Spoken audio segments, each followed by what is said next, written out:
mbapulisayo nnyo mukuwumulako gikyali mikolo nambaga era nga Jamila wendi nnyo okubeera nga nkyagikutuusaako. Tuyingiddewo n'ekitundu kyaffe ekyokubiri era nga tuli wa Umasho Ground wali Erugogo. Twagala tulabe Solomon ye yakikoze atya n'omwagalwa we Harriet Nantumbwe. Buli kimu kyabadde class, entimba class, engoye class. Kakati nno njagala olaba omukolo guno nga bwe gwatambula.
Solomon Harriet. We pray in the name that is above all our names, that this will be the beginning of many happy days together as husband and wife. This we pray in the mighty name of Jesus, our Lord and Savior. Just so you know, you are most welcome to Banizanyo Mwe.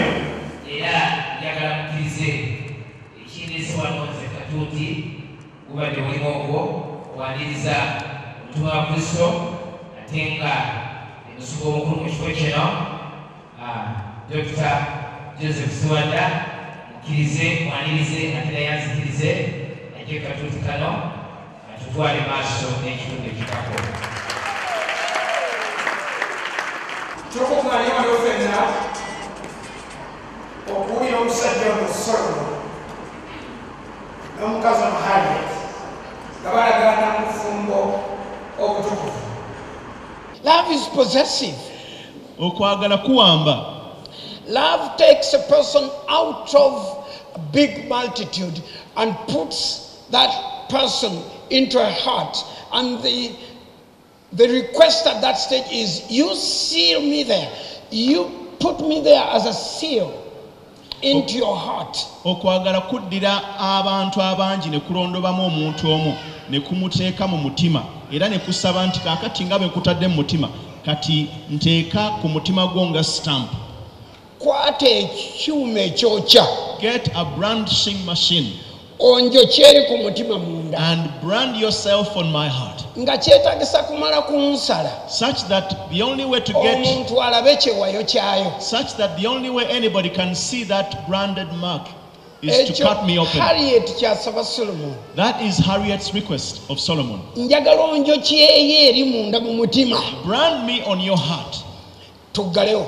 And then close up the flesh. Omuntu bwe yali agadde okulaba kyenkulowoozaako. Should there be anyone who desires to see what I think of yali you, maze kulaba mutima gwange munda. they would have to see my heart first.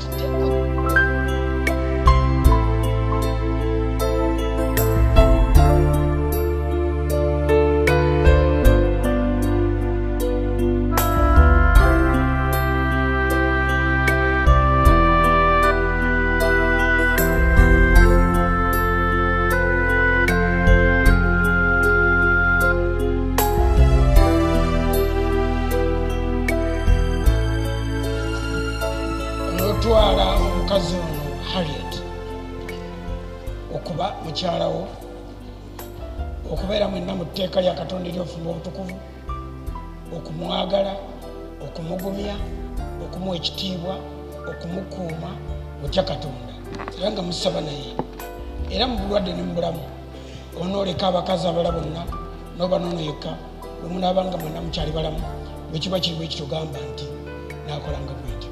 Nakolanga bwentyo.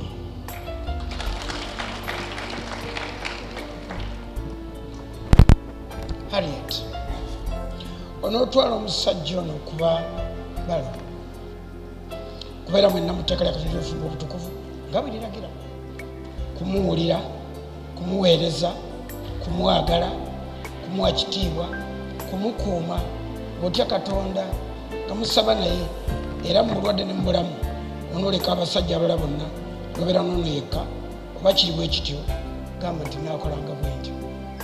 Nakolanga bwentyo. Kale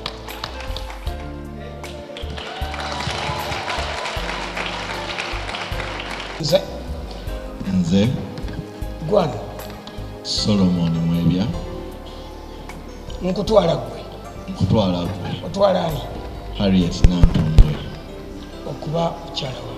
okuba mukyala wange gwempasiza mu bufumbo obutukuvu okuva leero mu kukkiriza kwa Kristo n'okufuna amaka.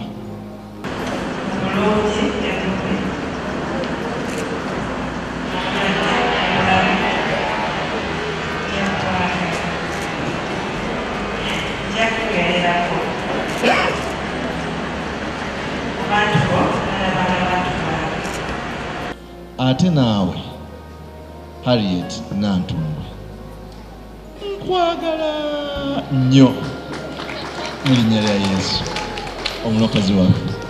Amiina. Tusabye obulamu bweyagaza mu maaso gawe omukwano okukuumaganya n'ebirala bibeere mugabo gwabwe obulamu buno obulamu butagwamu. Ekyo tukisabye mu linnya lya Mukama waffe Yesu Kristo omwana wa Katonda.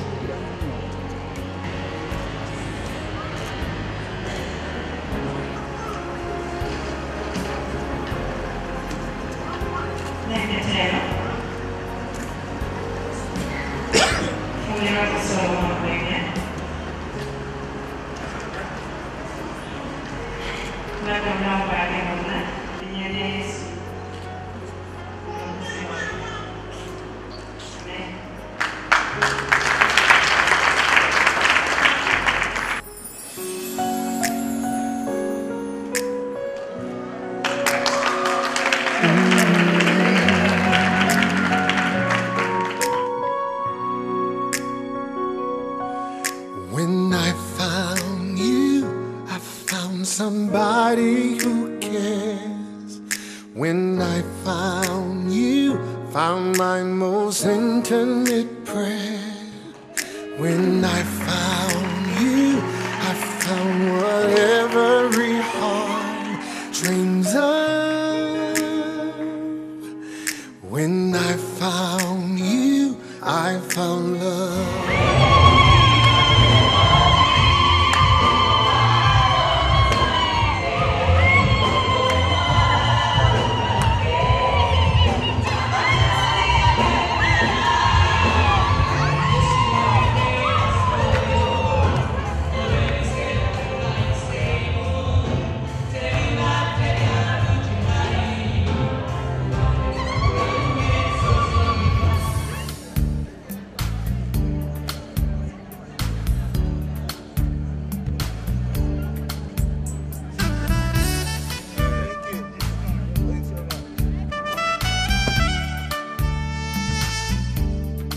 okyalaba emikolo